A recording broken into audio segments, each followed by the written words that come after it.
Општина Делчево и градоначалникот Шехтански не сакаа да го направа Делчево центар на ѓубрето во пијанец. Одговорија денеска на пресконференција од Општина Делчево, објаснувајќи дека станува збор за строго дефинирана постапка која е започната пред 11 години со донесување на просторниот план на Македонија, кога се утврдени 8 депонии во земјава. Согласно оваа долгогодишна постапка во минатата 2014 година од страна на Министерството за животна средина и просторно планирање на Република Македонија беше усвоен и регионалниот план за управување со отпадот на источниот плански регион, кој беше изгласан од советите на сите општини, вклучително и општина Делчево. Во однос на забелешките со транспарентноста на процесот, од општината истакнаа: советниците на СДСМ, како и целата делчевска јавност, имаа можност во текот на целата постапка да се запознаат и информираат со мерките кои се предвидени со овој план. Според општината, Делчевската депонија како меѓуопштинска нема да го загрози здравјето на луѓето.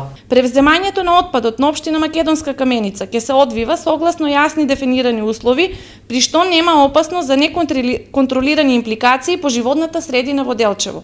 Од општина Делчево денеска потенцираа дека со овој план конечно ќе почне да се решава и проблемот со дивите депонии во општината, а Делчевската депонија ќе биде затворена во 2020 година, кога ќе биде ставена во функција регионалната депонија.